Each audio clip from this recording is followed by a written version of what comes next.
Hello. You're frozen, Rolando. I am frozen. My cameras are. I'm just gonna hold on. Frozen. Frozen boy. I'll use the shitty camera. How about that? That's fine. I'll use the shitty camera. There we go.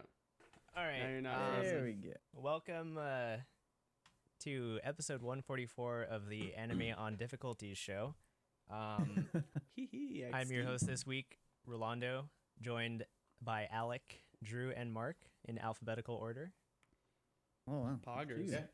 Poggers. Hello. So, hold on. Here's my phone. I'm just gonna pull up some stuff. But first things first. Did you notice our new mascot? Hey. The title is Meet the New Mascot. Is that what you call it, Alex? Yeah. Meet our new mascot. Should I go back to the slide? Yeah. Let's go to the slide. She's coming back. Come on back. Bring them back. She back. Beautiful. She back. Beautiful. With a very nice color Beautiful. fade in to kind of accentuate newness and awesomeness. And everything about it. Yeah, everything. So, Yeah. Meet Aoi-chan. She is the new mascot drawn by Mark. Do you know the artist's name? So artist's name is Girafaru. They're on Pixiv and what's the other art? DeviantArt. DeviantArt. Thank you. Yes, DeviantArt. They got a lot of cool stuff. I just found them on Reddit, and they made a post, and I reached out to them. They were very, very helpful. So big shout out and thank you to Girafaru. I tried to tag them, and I included I think a link to their website or Instagram post. So please go check them out. Show them some love. Yeah. I'm excited. All right. They've been a great If you help. like it, definitely contact that artist for sure. Yep. I'm bringing us back. Cool. We're back. Are we back? We're back. Wow. Wow. Beautiful. Beautiful. Sorry, I tried All to right. make it more grandiose than So, it already is. This week we've got 3 different beers. So the theme is hazy IPA. Surprisingly. Drew is not drinking one despite being a hazy IPA fan. He is drinking water, right? Kombucha. Hazy water. Okay. No, you're Yeah. still drinking something brewed, so Yeah, you're drinking There hazy was water. alcohol. Very little alcohol. there was alcohol Hazy in it. water. Yeah. Are you on that kombucha So- cleanse? Try and get nice poops. Oh god. Dude, the kombucha helps your tummy tum, and my tummy tum does. has been little out of sorts lately. So we're trying to get it back in there. Fermented foods and Eat that yogurt. Yep. that's all right. Get that Well, culture back into your stomach. Good for Culture. ya. Culture. Good for you. Yeah, get culture. Billions of probiotics. Your stomach needs to get Billions. cultured. Literally billions. All right. Well, speaking of cultures, Alec has some yeast cultures in his beard. But you were showing it to us. What was it? The Mind Haze? It's the No, Fantastic Haze Fantastic Haze. from Sierra Nevada. Imperial Imperial IPA. Yeah. but Fantastic Haze. Yeah, Fantastic What is Haze haze? Imperial Okay. IPA. I don't know. Interesting. Yeah, I don't know. That's what they had 9%. at the store. Yeah, it's 9%. So it's Monday. Yeah. Nice. That's all I gotta say. That's Or at least it's a Pretty small. It's a strong. small can. Yeah, it's It's a small can. Mark, what do you have? I can't. 12 pronounce full the name of your- ounces. Ogo Pogo Brewing Charlie Hazy IPA. So they're out of San Gabriel, I believe. Yeah, San Gabriel, California. So that's a can right there. Says something about some lake monster that's Loch here in the Ness. U.S. but not Loch Ness. Interesting. Idaho folklore. Charlie is a name given to a sea serpent, much like Loch Ness monster. Yeah. That's cool. They imported it. The bootleg Yep. Loch Ness They Monster. imported Bootleg it Loch from, Ness from monster. Scotland. And rounding out the hazy IPAs, I have the Modern Times Star Cloud. It is a hazy IPA with one of Drew's favorite hops, Citra. It's like hacking. It's you Yeah. use Citra hops, you're just gonna get a delicious beer. That's actually one that I haven't had before, so I'm jealous that you have it. Well, Haven't had either of Jelly, those. jelly. You want me to tell you all the hops in it, Drew? I would like to hear them. It's probably like Citra, Galaxy, Nelson. No, Citra, Mosaic. Motueka, Cashmere, and Centennial. There It you go. actually has some West Coast flair in there. Nice. All right. Well, now that we're done with the beer introductions, let's move into our weekly pairing. So this week, we are going to debate our 3-episode rule. So everybody has selected 3 shows that we think are interesting and could, potentially be covered for the first 3 episodes of the season, regardless of whether it's good or bad. I gotta pull up my list. He's got to pull his list up. Uh-oh. Ooh. Make sure you start with him. Shouldn't have put him first. All right, so Alec, you're first. My first one is Gleipnir. Gleipnir. Gleipnir. Gleipnir. I think it looks crazy. That's my opinion. Uh, It looks crazy. I like the art.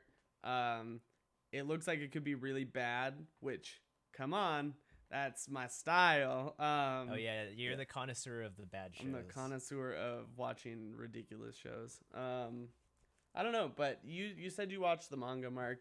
You said it was just kind of like crazy, so I don't know if you're reading it and you haven't dropped the manga.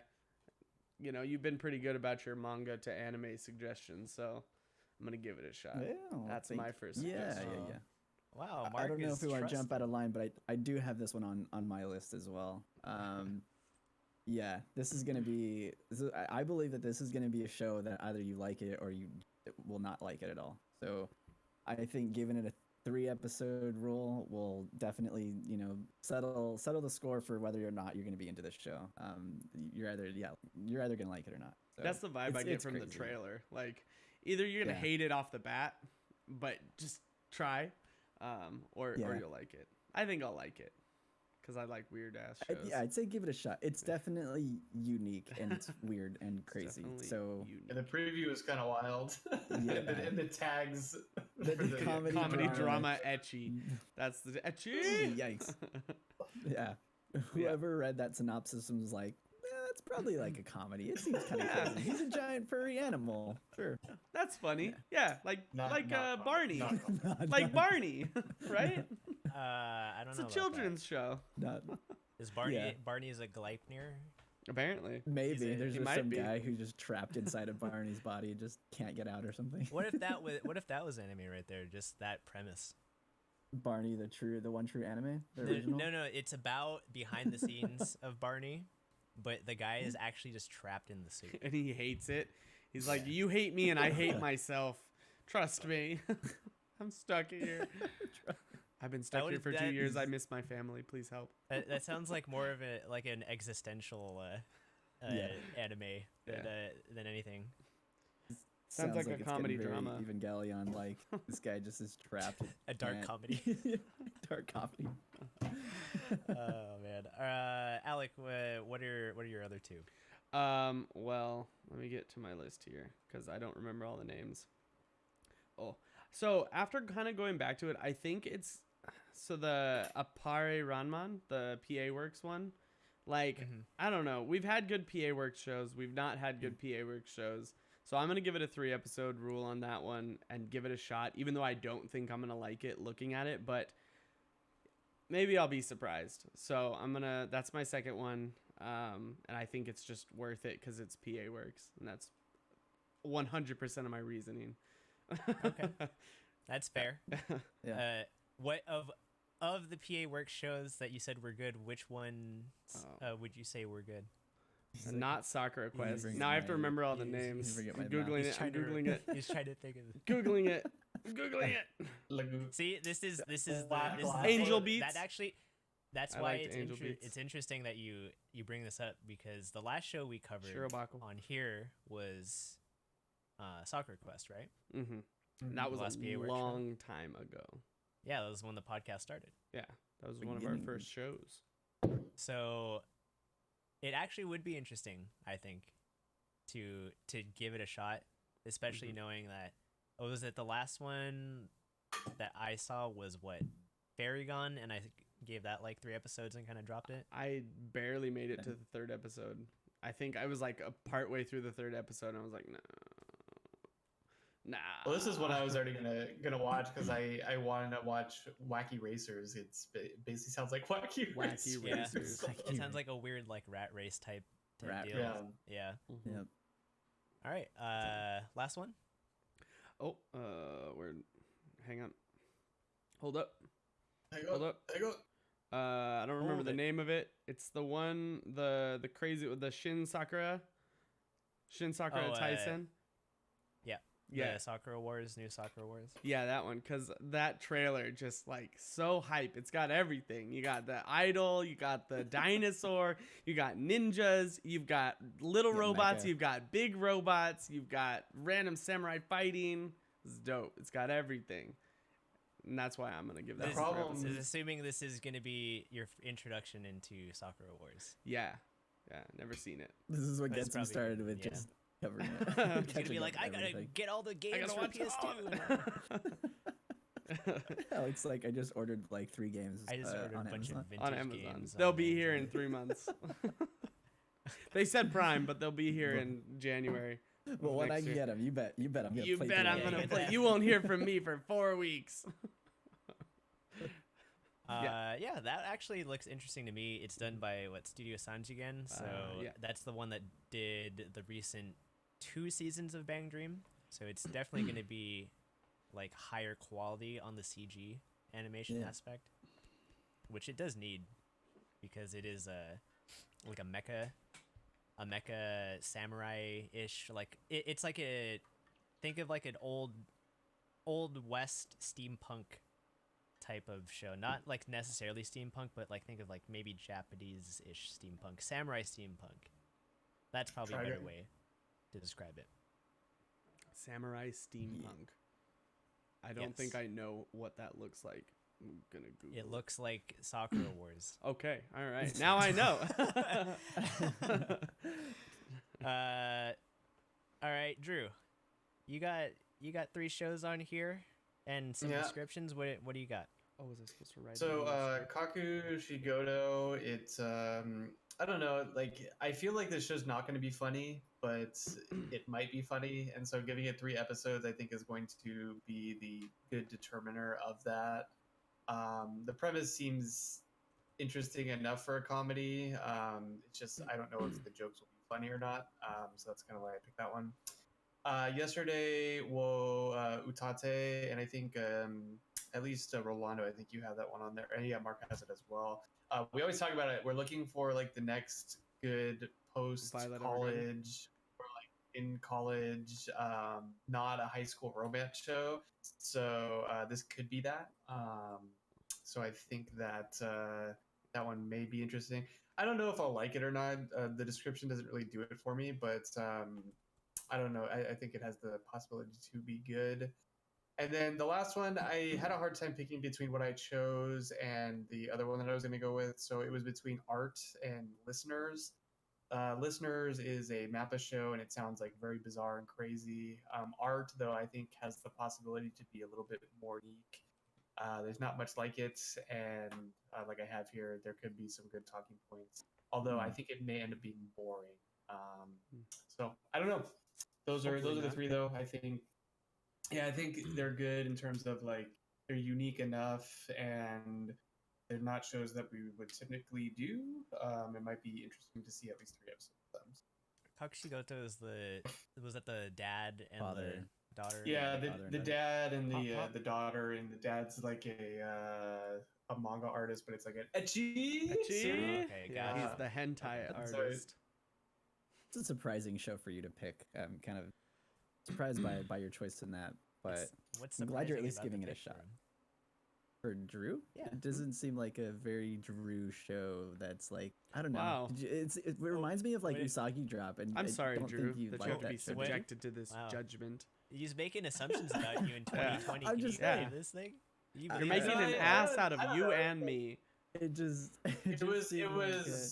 It was one of the shows that I did the pick. review for last week, and so it kind of piqued my interest. The VAs are good. The art seems to be good. I think for this show's going to come down to the comedy. Is the comedy going to be good or not?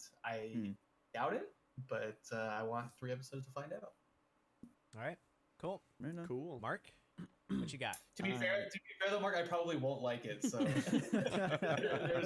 that. Yeah. We'll see. We'll come back to this as soon as, like, after episode 1. Yeah. Drew's gonna be like, "Yeah, I hate this show." I'm be like, "Yeah, see, I told you guys." Wow, I told you No, we'll so's see. in 2020. God, Mark. Yeah, can yeah, you yeah. stoop any If you're lower? right, you gotta call them out. So I You have tell on me. Tell here him so. yesterday. I have on here yesterday as well. I think that this may be a good romance series. I'm hoping it is, but the like Drew said, the plot didn't really like reveal a whole lot to us. Like it just seems very, very basic in what they gave us for the synopsis. So I Can you remind us maybe... the synopsis? Sorry.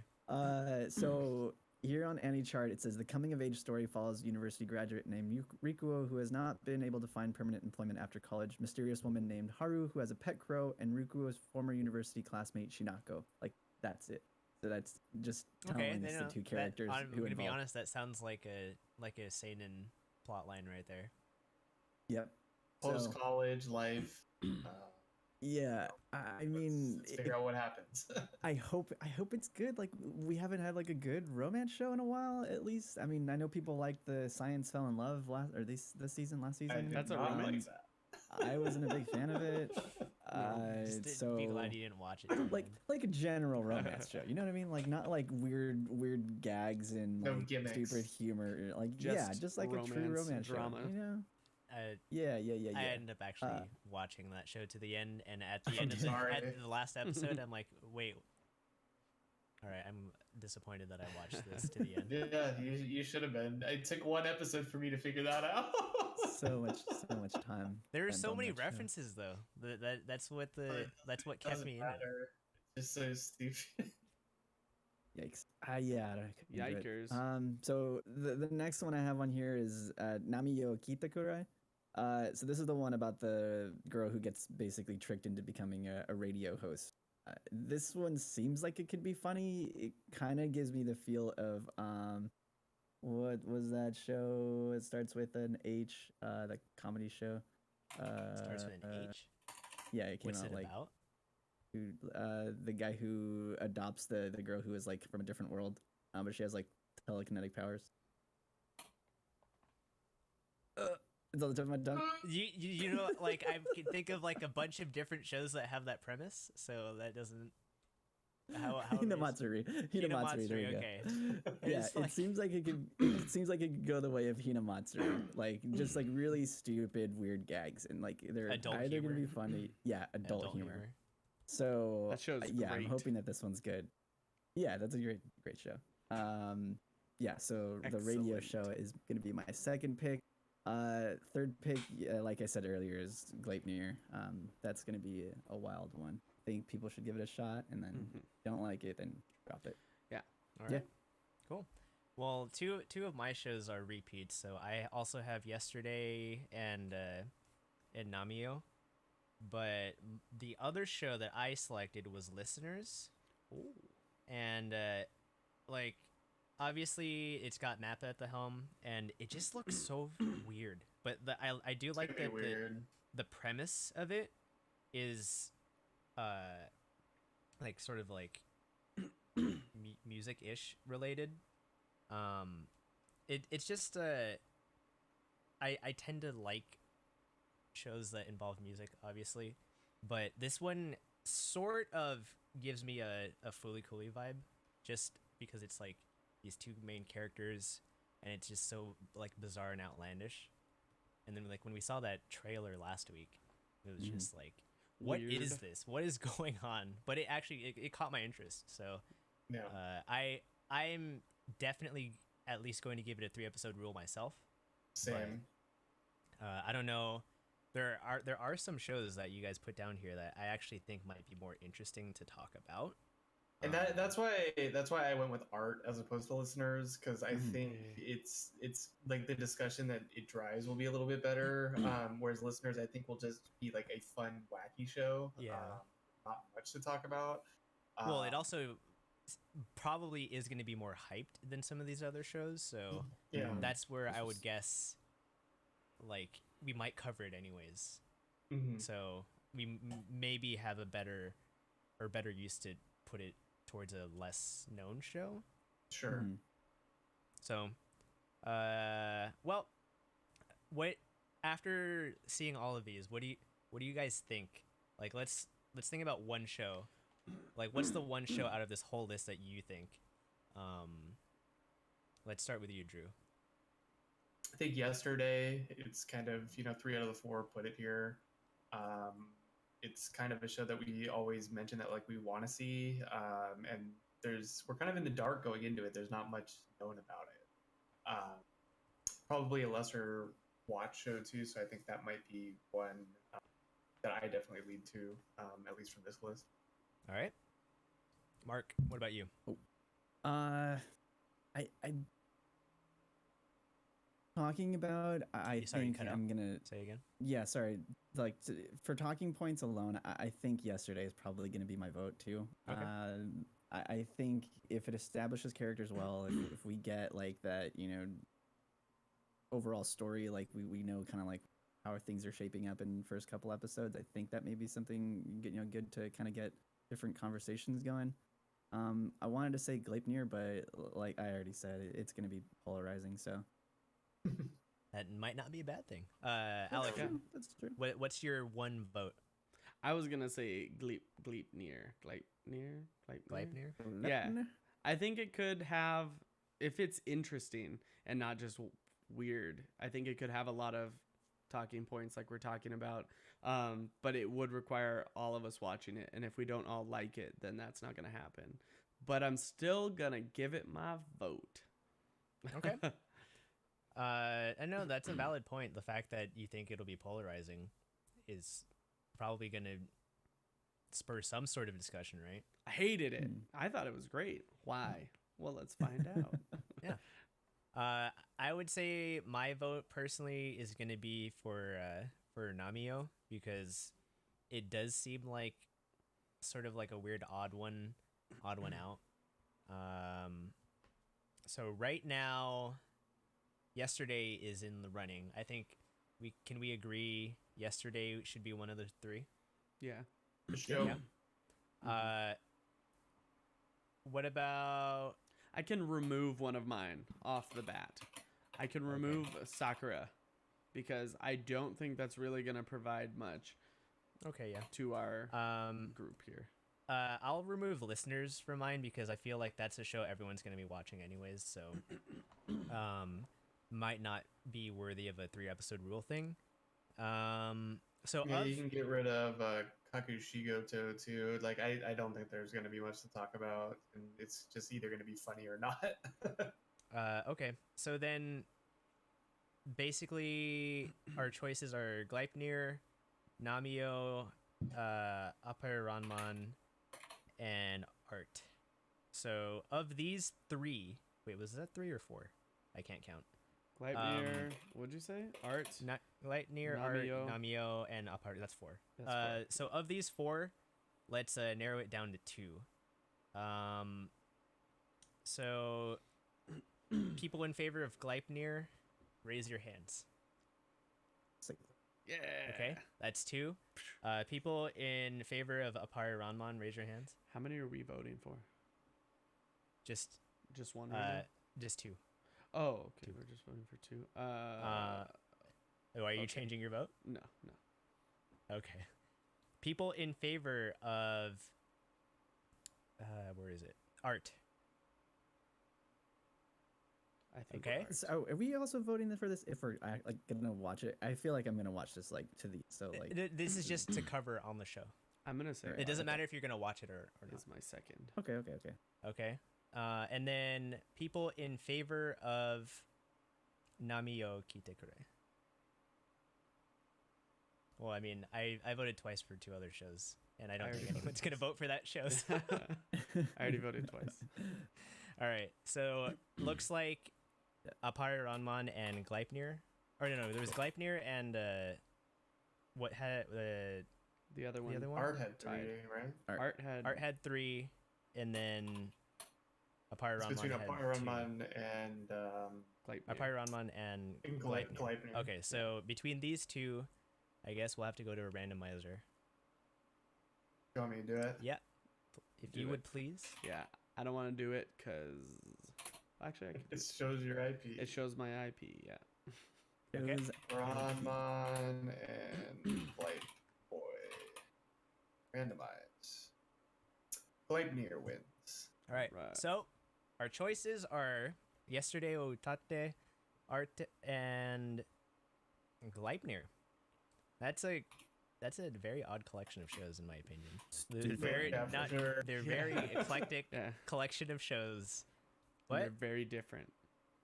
I think that's good. I like the variety, actually. Yeah. It'll be cool. Yeah. I'm excited. If we had 3 of the same type of show, we would hate 2 of them. Probably. Because we'd be like, this one one's is not good. as good as the other one. Yeah. And the rest suck. All right. Cool. I just lost the game. So I just lost the game. everybody's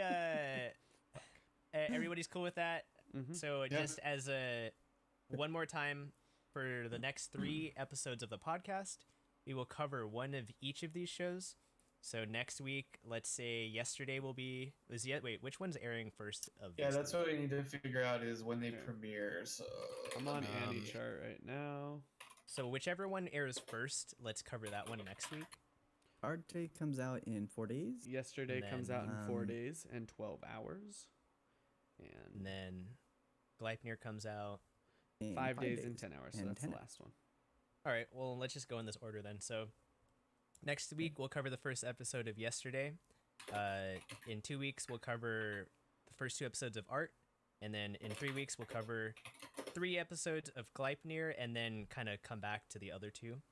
And then kind of, I guess, decide whether we're going to continue, at least continue watching, maybe not necessarily talking about on the show. Yeah, it would be nice to keep one of them. Do we want that same episode we talk about other shows we're individually giving a 3-episode rule, or just those 3? Yeah, that's not a bad idea. Well, we'll be able to, we can, bring up anything that's interesting stuff. It'll be up to who is hosting, and I am hosting, so I will create the script. He will create the script for you, Alec. Make it. He will. Make it. All right. Pop. Well, Script moving on. A good debate, but our next debate is over these beers. Oh. Ooh. So, Who has the best hazy? Who has the best hazy IPA of the Obviously block? me. All right. Well, since you have volunteered yourself, why don't you talk about your beer? Give me a second. I'm putting timer in. Somebody else start. Somebody else go. All right, Mark. What happened? Mark. Yeah. So this hazy from Ogo Pogo. I've never heard of this brewery. I just walked into a. That's exactly what I thought too. I thought the same thing too. When I looked at the can, I was like, Ogo what? Oh, Ogo Pogo. Okay. Never heard of them. They had a stout, I believe, there too. I don't remember the name of it. But I just went with a hazy because I was like, you know, I just want something easy to sip on, and then we ended up having for the show. So yeah, so this has Mosaic and Citra hops and Idaho 7. I'm not sure they're out of San Gabriel, but it seems like they have a lot of Idaho influences. I'm not exactly sure. Maybe the brewers are from Idaho. Maybe the brewers are from Idaho. Maybe that would be good. That makes sense. Yeah, that makes sense. 6.9%. It's pretty simple. Not a whole lot going on like flavor wise. It's juicy. It's got a little bit of a hop flavor, not too strong. I'm not getting a whole lot of like aftertaste. It kind of falls flat a little bit. Yeah. Really? It kind of just mellows out. Like I'm not getting much of an aftertaste. Why is it called the Charlie though? The Charlie? Oh, the Charlie. I think that's the name of the. I think the that's the Loch name Ness of monster, the Loch Ness discount Loch monster. Ness monster. Yeah. Talks So, about.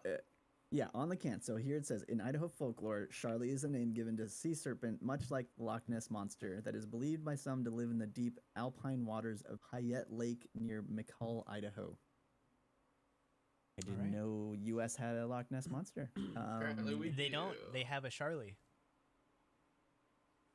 Discount Don't joke on your beer, Mark. discount. Loch Ness. That's a very dark. Monogatari. That's a very dark beer. It is. It's very cloudy. But yeah, like I said, like the weird thing is that like the aftertaste isn't quite there. It just kind of falls flat. But like up front, like it's kind of sweet.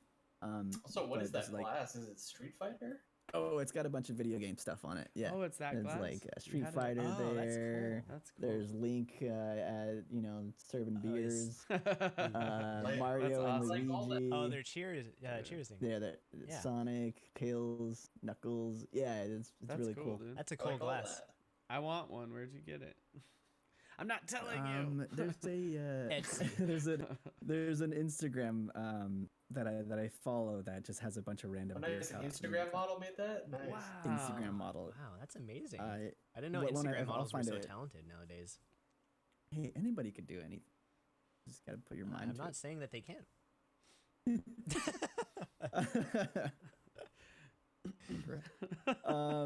Yeah. No one said otherwise, Mark. Yeah, I guess. Mark's like on blast today. Yeah, he's like, It's like his I'm turn. gonna get on all of you guys. Yeah. Trying to get back for all the shit Ali gave me last week. It's just not working. Yeah. Yeah, I'm not sure what else to say about this. It's decent. Sounds average. It's average. All right. Yeah, we'll leave it. Average. Cool. Yeah.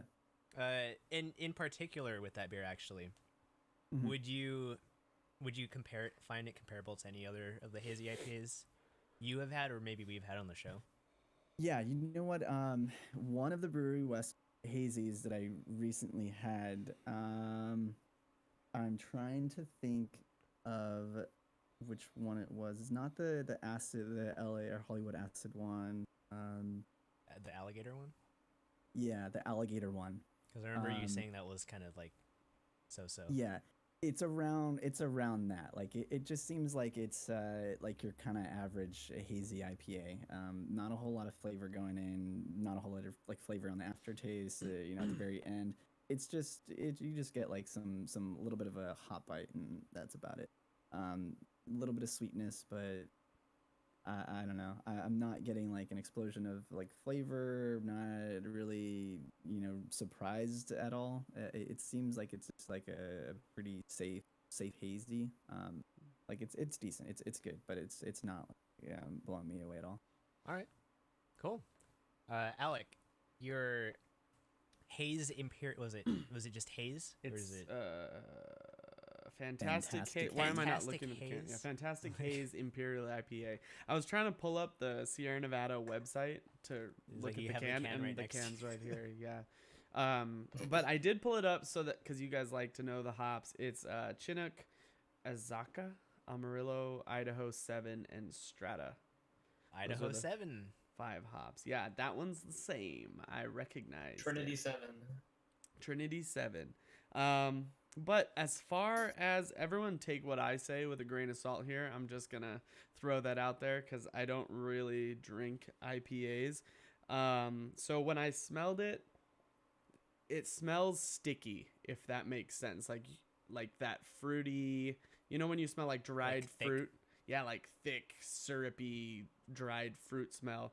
It smells like that up front, and then maybe like earthy, I would say. Interesting. And then it kind of tastes the same to me. It's not super bitter, even to me. It's actually really light bitterness.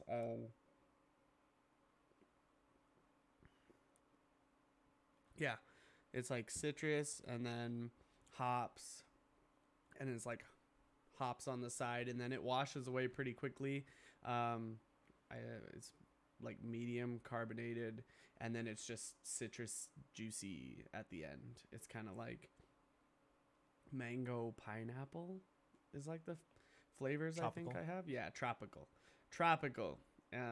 But it's good. I enjoy it. I think I was listening to what Mark was saying about his, and I think that you guys would probably think it's similar. It's like a safe safe IPA because it's not like there's no big explosion of smell or flavor or anything like that. But for someone like me, this is actually bomb because it doesn't have crazy hops, crazy flavors that I'm not used to.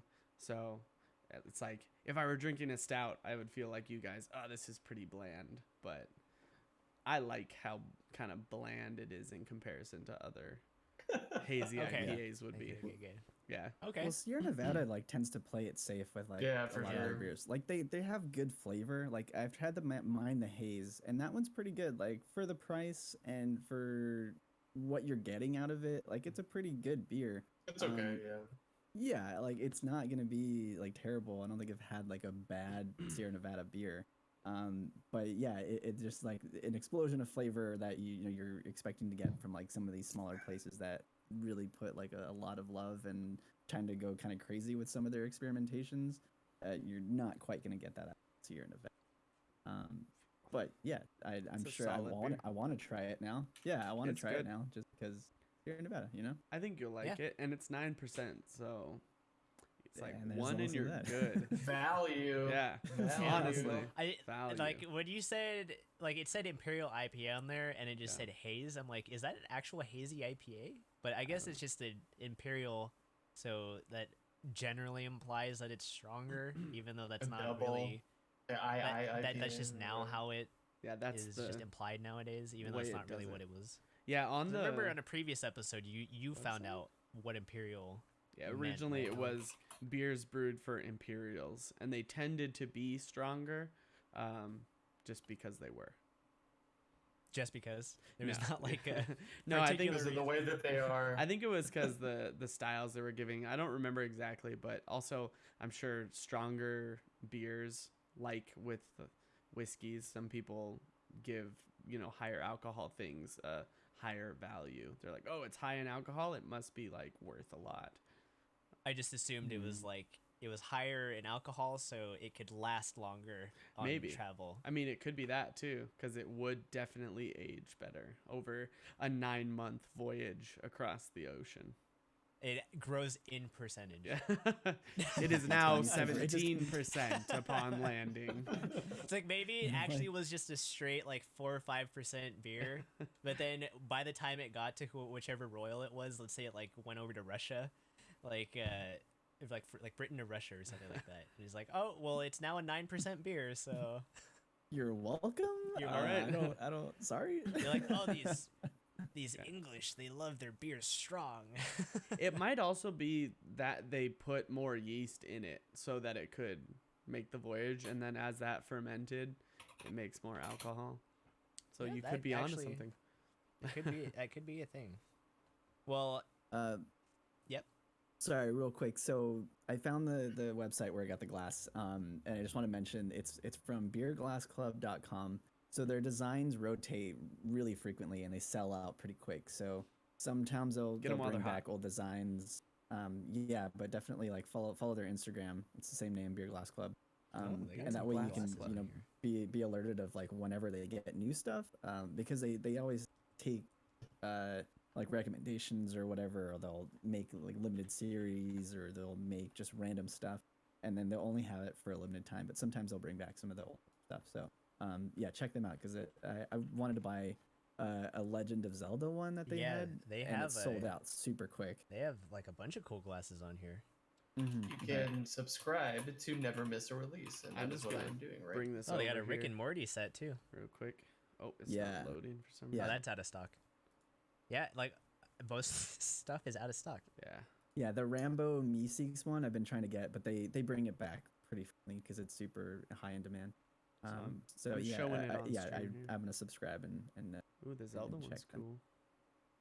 yeah, that's the one Um, I really want. Cool. Well, Alec, are there any comparable hazy IPAs that you could kind of? I can't remember the last time I had a hazy IPA. You're missing out. Yeah. And the last time I had hazy IPAs, it was New Year's. If that gives you any indication of my ability to remember things. Okay. So, I guess we'll just move on. I like So, it. Okay.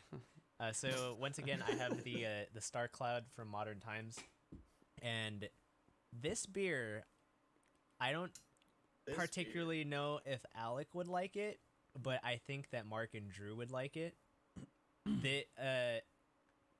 It's more on the bitter side. It's the kind of sharp bitter that like hits your tongue like very like square, like right in the front, and it's like very refreshing. Like most hazy IPAs that I've had are very juicy, sweet, like sometimes overly sweet. But the ones that I do like are more like Magician Staff and other Modern Times hazy IPAs, basically. Mm-hmm. If it's a Modern Times hazy IPA, I generally like it. I really like this one a lot. I actually think I want to kind of compare this to the what was the one that we really liked from Modern Times? Was it the Orderville? The Orderville? Yeah. I want to compare this directly to Orderville because it's a slightly different hop profile in terms of like how the taste is, but this one kind of reminds me a little bit more of Magician Staff, but hoppier. It's good. I actually think that this is a beer that Drew would really like. It's that Sounds like it. It's an IPA. Oh. It's more like would an like IPA it. than a hazy.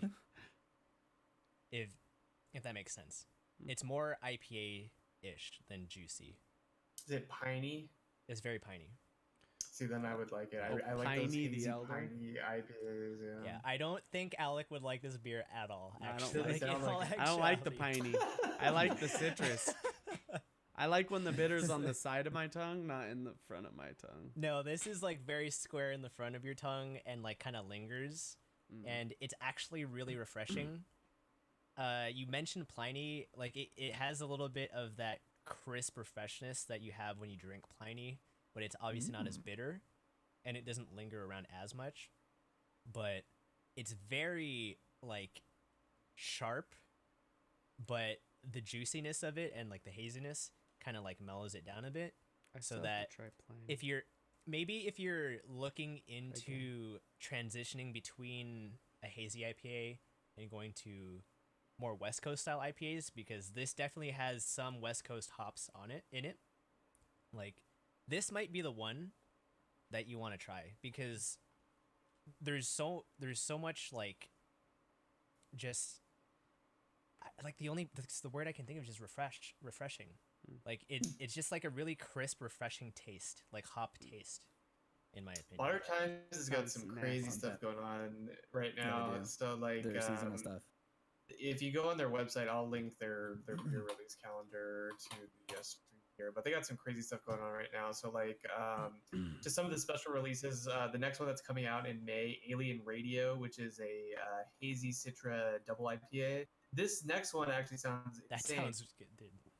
This next one, so it's called Laser Rain. It is a goes with tropical and cucumber flavors in July. And then there's a Sounds collab good to coming me. out in September. But they got a double dry hopped Orville that's coming out that came out in February. So I'm gonna be on the lookout for those cans. There's a version of the Fruitlands coming out in May, which is a Mai Tai edition of the Fruitlands beer, which is kind of crazy. They have a ton of collab series coming out. Mythic Worlds is their seasonal collab right now, and then the Star Cloud is the one that it's transitioning to. So that's why I haven't seen it yet. But available April through June, so you got it a day early. It looks like. I guess so, because this like I saw this and I think I saw the previous one at Sprouts when I was there a few weeks ago. But I was like, they always have the Modern Times hazy IPAs. I'm gonna go there to get one, and then they had this. I picked it up. And I am glad. This is actually a really good beer. Yeah, the one previous, the Mythic Worlds, is one of my favorites from them. It's been kind of been my go-to recently when there's been less beer available. But the Star Cloud one also sounds very interesting. I mean, one is Galaxy hops mainly. This one that you're drinking is Citra hops mainly. those are like my two. Those two and like Mosaic are like my three probably favorite hops right now. Nelson and Montuca are also up there, but of those, like Citra and Galaxy are generally at the top for me. So I can imagine really liking them. Yeah, the Centennial hops I think are really kind of bringing me to this like West Coast IPA, like that piney, piney, very like in your face profile, and I really like that it's sort of different from the trend. I know it's kind of going back in time because like we had all the West Coast IPAs, everyone's trying to make it super hoppy, and then we go to the hazy IPAs, New England style, and it's like not hoppy at all. This is kind of like going back a little bit, and like brewers are starting to experiment with being more, I guess, accessible to a common beer drinker, but at the same time kind of going back to their brewing roots, if it makes sense, because everyone kind of was brewing IPAs forever in like the recent like past couple of decades. But this I'm actually really really happy with this beer. Like the citrus there, it gives you that nice like citrusy aftertaste, but you are hit at the front with that pine. It's really good. Drew, I think you should pick this up. Yeah, for sure. Next time I see it, I will grab it for show. I think you would like it too, Mark. I don't think you would like this, Drew, or Alec. I can get the Orderville from my local Sprouts. Should I do that? You should. That's a good. You liked that beer, right? I don't remember. Yeah, we had that on the show. I believe. I don't remember because I remember. Because I called remember me liking it, and I was like, yeah, I'm pretty sure we had it on the show. I was like, did I sure have that though? I think you did. Pretty sure you did. Because that was one of my top beers of 2019, right? So. Yeah, I think so. I want to directly compare those two, but I think this beer is I'm gonna get it again. Like that's already a given. So let's move on to ratings. Mark, since you started us off, why don't you give us your rating for your Oompa Loompa Oingo Boingo? Whatever. Oingo Boingo, Ogo Pogo Brewing Charlie. Ogo Pogo stick. I'm gonna give Uncle this Pogo stick. a 3.5. 3.5. I think it's good. A little lacking in some flavors. I don't think it's like bad by any means. I think pretty apt. It's like I said, it's a safe beer. It's enjoyable. I will enjoy the other three that I have. And I kind of want to. I don't know. For some reason, like I'm kind of interested in trying something else for them since they're so local. But we'll see. Maybe they have some other stuff that's coming out. So 3.5. All right, Alec. What about you? I like it a lot. I think subjectively speaking, I would give it. I'm gonna give it a 4. I think it's good. For as IPAs go, I don't drink a lot, and normally they. Oh. Yeah. There we go. Hey, stream heard me. Okay. But I was saying I'm gonna give it a 4. I think subjectively for me, someone who doesn't drink a lot of IPAs, it's pretty mild. It's not super bitter. The flavors are something that I can. Did I cut out again? Oh, no. Mark made a face. I was like, did I leave again? It's something that I can enjoy and isn't overwhelming my palate. I think if I were to try to put it in perspective of people who drink it more, it probably wouldn't be that high. But for anyone like me who's not experienced with IPAs or just doesn't really like IPAs but kind of wants to get into it, it's a good beer to try. And it is really refreshing. It has a good malt like character to it. It's 9%, so if you're looking for something that you just have one, it'll do the trick. And I don't remember how much it was, but it's Sierra Nevada, so it's everywhere. It's probably fairly affordable too. Yeah, I don't think it was expensive. It was probably a little pricier because it was at Sprouts, but I don't think it was more than like $12 or something. All right, cool. Well, you've already heard how much I love this beer. I'm going to give this a 4.5. Oh. It is a very good beer. And I was actually reading the description on the back of this can. and it talks about how there's simply no way to adequately prepare your taste receptors for the jaw dropping deluge of flavor contained herein, and I totally agree. Like, this has a lot of flavor in it, and I think it is worthy of a high score. But if you drop your jaw, it'll all spill out. Yeah, but you still tasted it. That's true. Yeah, and you're like, ugh, it tasted so good. That's true. That's true. I could have more because this is like 6.8%, I think, ABV. Yeah. Just You can have another more sip. of it if you don't actually ingest it, right? Yeah, you just have a whole nother can. Yeah. A Keep whole nother tasting can. it. Taste and spit. Well, Just- now that that seems like a waste. Let's not waste good beer. let's not do that. It's a cardinal rule. But let's move on to our news break. So we have quite a bit of news here.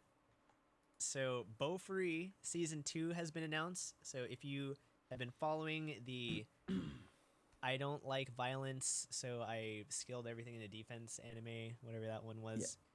I don't want to get hurt. Yeah, I don't want to get hurt. Then you should be happy that there's a season 2. If you haven't been watching the show, it is very just out there, but it's entertaining. So if you want to give it a shot and you like MMOs and comedy and random antics, this is probably your show. But a season 2 has been announced from their Twitter. Next piece of news, Magia Record, which we'll be talking about later, has been confirmed for a second season from their official Twitter. And then at the end of the final episode, they did preview sort of like a montage of the story to come. And then this article was from Funimation. Thank God. I guess I should watch it. Could you imagine if they didn't say that a season 2 was announced? Yeah, that would We'll just... get into it, but... Yeah. No. Like, it definitely... When I was watching the final episode, I'm like, there's going to be a second season, right? Because they're not even close to being done with the story. Yeah. Next piece of news, Other Half Brewing creates a global beer collaboration to support the hospitality industry. So this is from Food and Wine. It says here, the New York brewery is following in the footsteps of Sierra Nevada's 2018 collaboration to help the victims of the Northern California wildfires. And then, so this beer is supposed to support the hospitality industry with the current COVID-19 pandemic. The beer will be titled All Together and will be a global collab with every brewery is responsible for providing their own takes on the recipe. I think right now they're actually even outsourcing the recipe, which is an interesting thing. So like, I think they're kind of spearheading it and being like, we'll brew a beer and like try and like distribute it, and then like if people want to donate resources, that's kind of their take on it. But everybody, like every brewer out there, is welcome to participate and do their own take on the recipe, and kind of, as long as you provide assistance to the hospitality industry. And then That's cool. It says what they at least know is that it will be an IPA, and then brewers are to decide whether it's New England style or West Coast. And then a quote from Food and Wine is, as Other Half explains in its announcement, the hashtag Altogether Beer invites any brewer from any corner of the planet to participate by providing the tools needed to make the beer at the lowest possible cost, including an open source recipe, artwork, and name. In exchange, the collective asks that a portion of the proceeds go to supporting hospitality professionals in each brewery's own community. The rest should be donated to keeping the brewery in business to weather the storm. So I guess that's good. It's helping local brewers try to keep themselves afloat, and also helping the you can call them heroes that are helping everybody that's sick right now. This makes me think of if this were a My Hero character, it'd be called All for All. All for All. That's all I got. That's it. I mean, that's good. That's good. So It says specifically, other half has pledged its proceeds to the Restaurant Workers Community Foundation. And then the list of breweries launching this effort is practically a who's who of heralded global craft beer producers. Domestically in the U.S., it features Side Project, Monkish, Trillium, Alvarado Street, Arizona Wilderness, Outer Range, The Vale, Humblesea, Finback, Three Sheeps, Sigma, Southern Grist, Burial, Microphone, Pilot Project, Modist, Holmes, KCBC Industrial Arts, Fifth Hammer, Hidden Springs, Green Cheek, Bottle Logic, Parish, Vitamin C, Ska, Equilibrium, Carton Atlantic, American Solaris, Civil Society, Anchorage, Hoof-Hearted, Barrier, Sand City, and Dancing Gnome.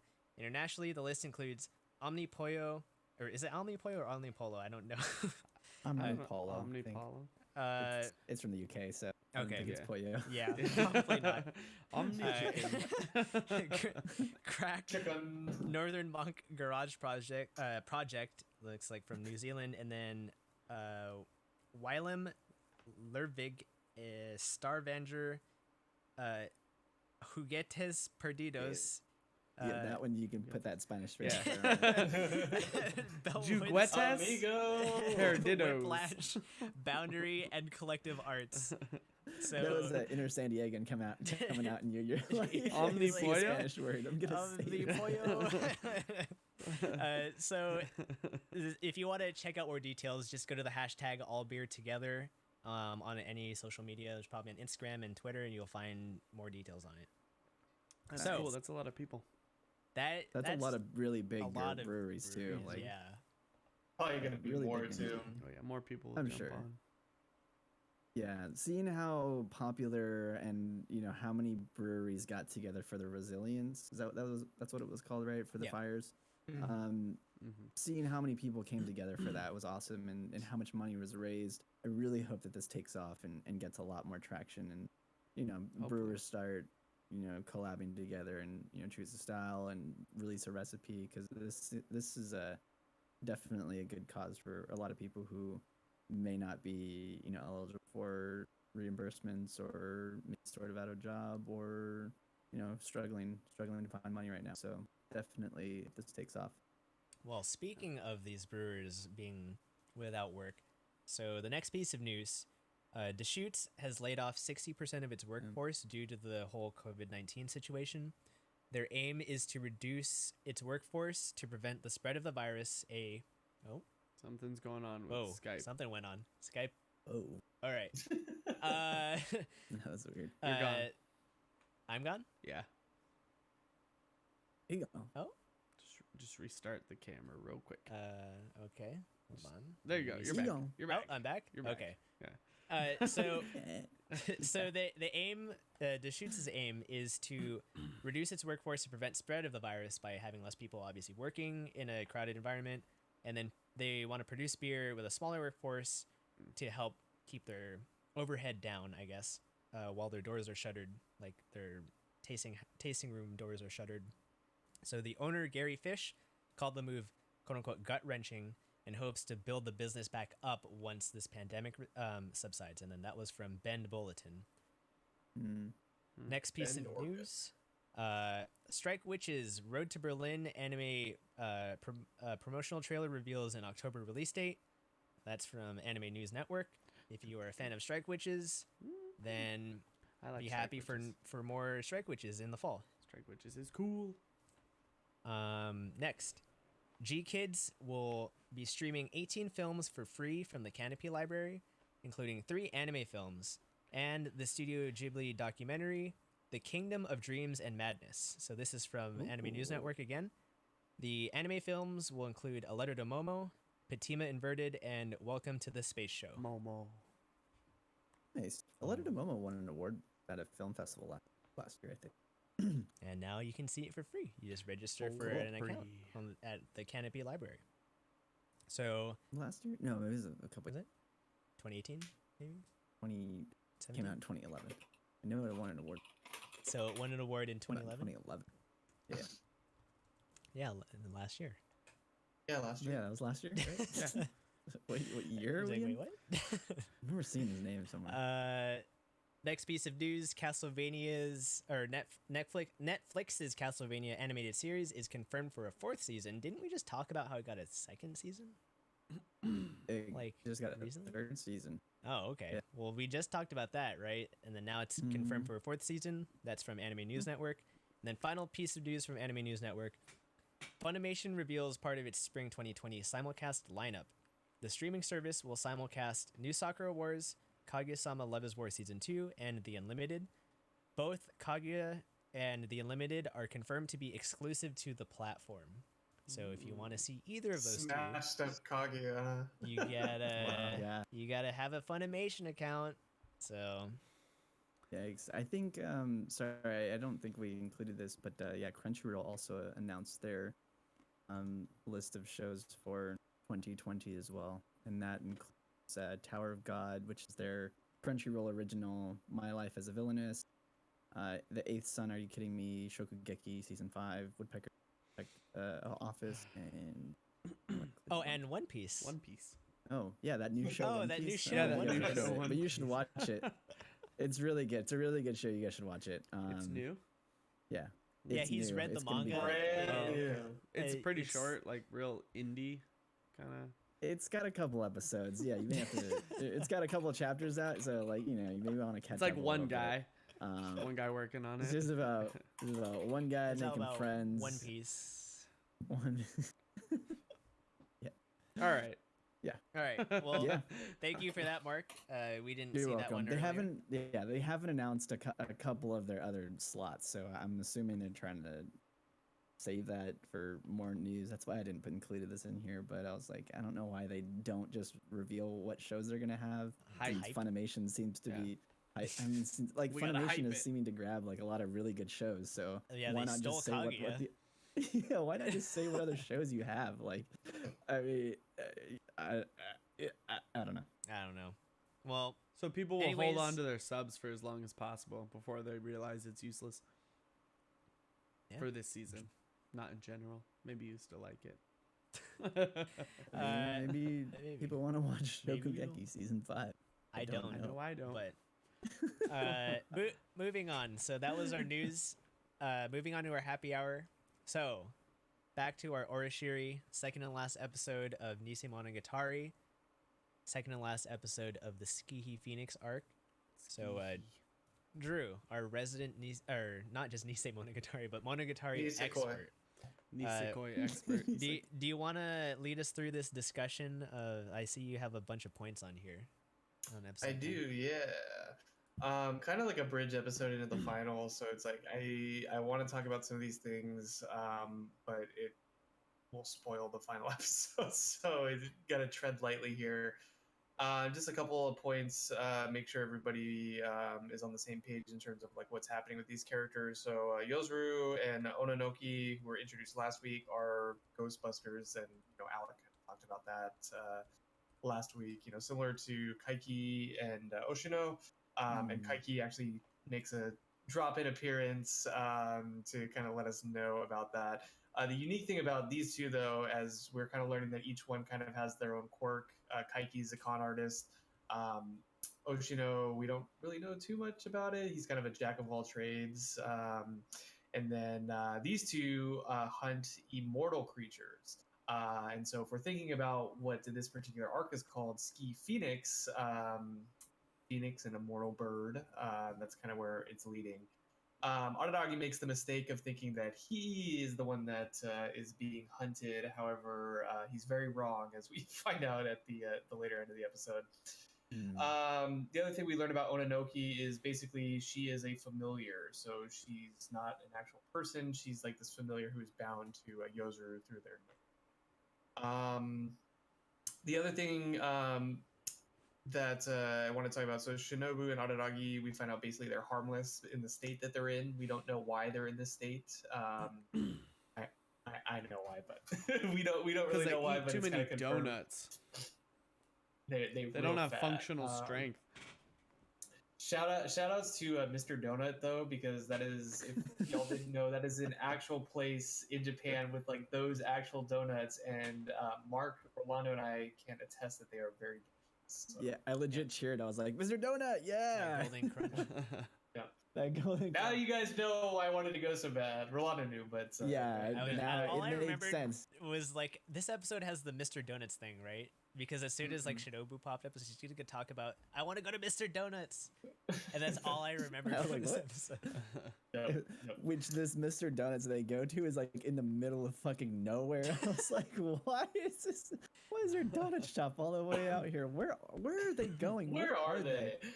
How did they find so much space in like the metropolitan area of Japan? Yeah. Don't they live in a city? Like, why is there a Mr. Donuts? It's funny too because that actual like Mr. Donut like location. I don't know if it's based on an actual place, but it shows up several times in the show. So that's the first time I think we see it, but we'll see it. We'll see it again for sure. Kind of an odd place, but very cool. I had a question related to kind of like the state that Shinobu and Araragi are in, but first I wanted to talk about like the sense of good versus evil that Yozuru and Ononoki have, and that's where I'll open the question up to you. Basically, they're saying, they being Yozuru and Ononoki, Skihi is evil because she infiltrated this family as a fake. She's a fake sister as this, Phoenix. We'll learn more about what that actually entails next episode, so I don't want to get into that. But basically infiltrated the family. Because of that, she's tricking them. Because of that, she's evil. Therefore, we kill it. So I wanted to ask you guys, do you agree with this sense of good and evil in this kind of situation? It doesn't seem like it's like very harmful. She's just kind of like living with the family, and we don't know too much additional details. But do you think it's like maybe too brutal to like want to then murder her because of this sense of justice or good versus evil? We'll open that up to you guys. I'll let you guys open it up. I don't agree with it. Yeah, open it up. As a first time watcher, I don't think that she's necessarily evil without any more information of anything she may or may not have done. At this point in time, I don't think she's necessarily evil. It seems kind of like a symbiotic relationship. If you were thinking about like creatures on Earth, because she's not hurting them. She's like, she's Araragi's little sister. He loves her. She loves him. They have this back and forth. They enjoy each other's company, that sort of thing. So it's not like she's hurting anyone. And you could actually say that, like, as a person, he's grown because she's around. He has, experiences with her and all that sort of stuff. So I disagree with their logic there, I guess. Mark, what about you? Yeah, I'm leaning more towards disagree. I think that we don't know enough about what has infiltrated or what is inhabiting Karen. Simply because Araragi has already solved like so many mysteries into, supernatural creatures and having like, being able to help other people who are in somewhat similar situations, you know what I mean? Being taken over by some weird creature. I don't know if there's a way to save her or to expel the Phoenix, or if there is no choice, then I still think that it's kind of like questionable whether they just like straight up kill her. I'm gonna say no. I think that's kind of pretty messed up. But I just think that going into it saying that okay, this is good and we're good, and that is a parasite, so we need to kill it, is definitely not like, it's not as black and white as what they're thinking.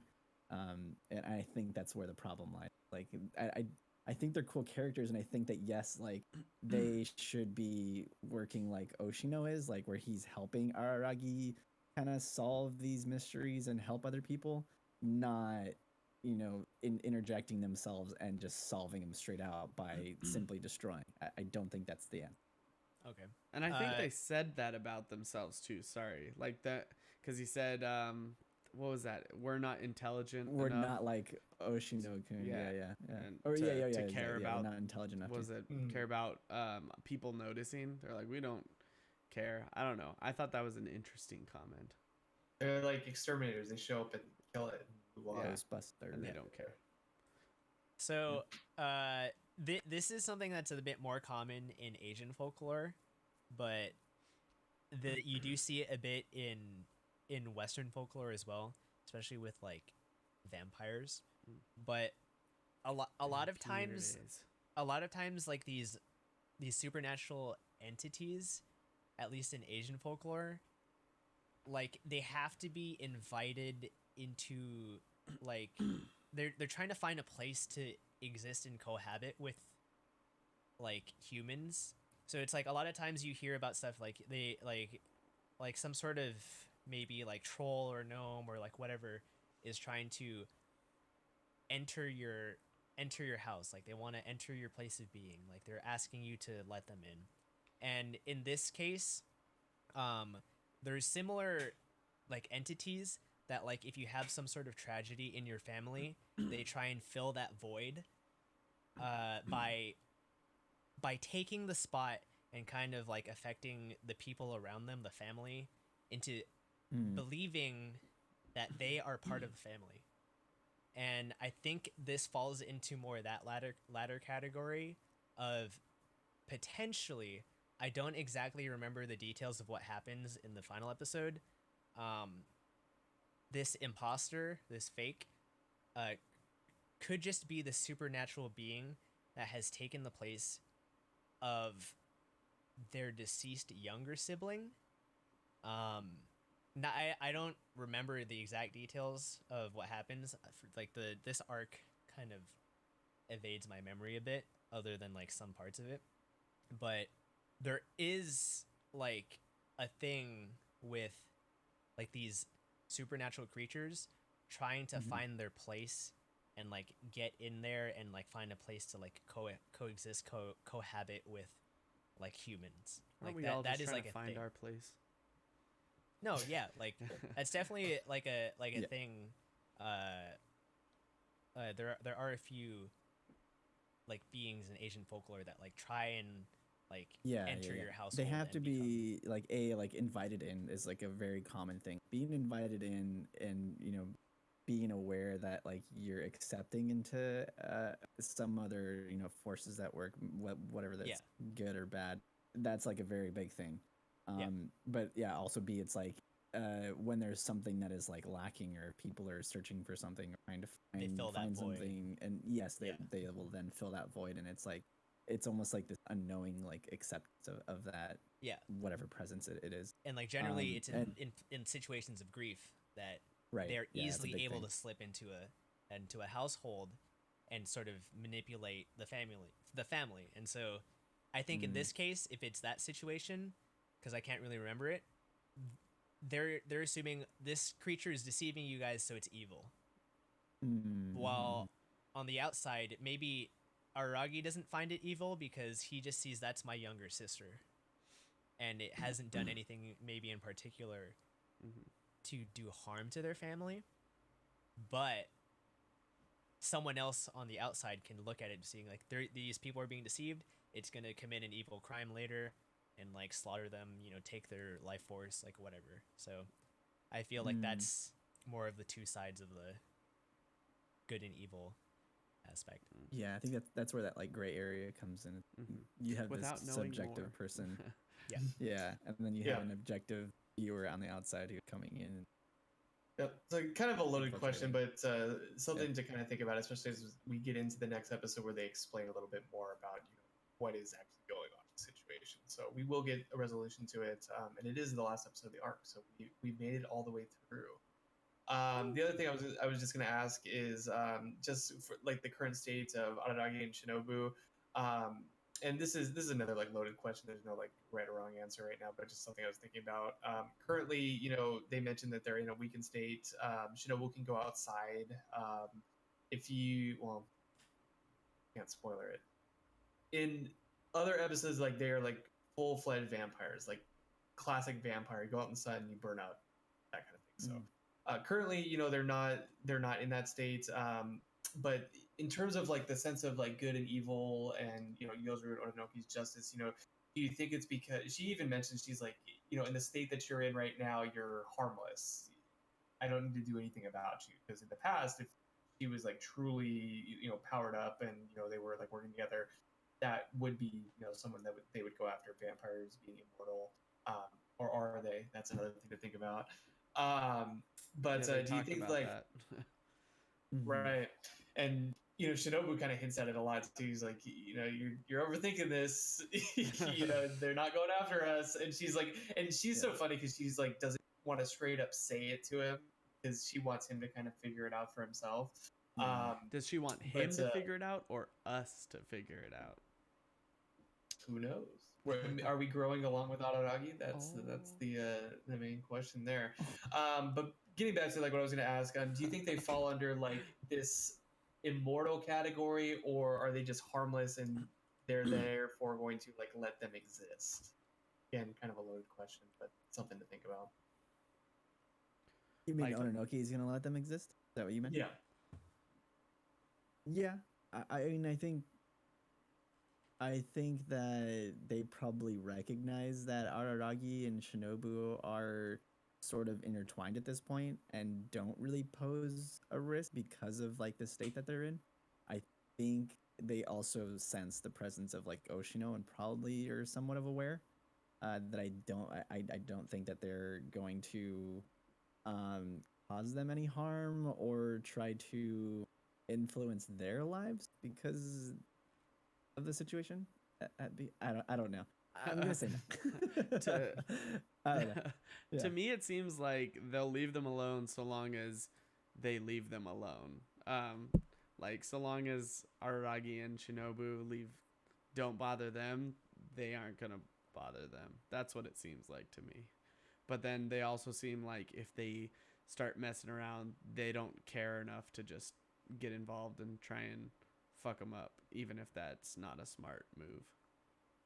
I think it's more cut and dry. I think they are specialists in hunting down the immortals, and Shinobu and Araragi are not at a state that they are worthy of being hunted. Yeah. I tend to lean that. I tend to lean that way too. But yeah.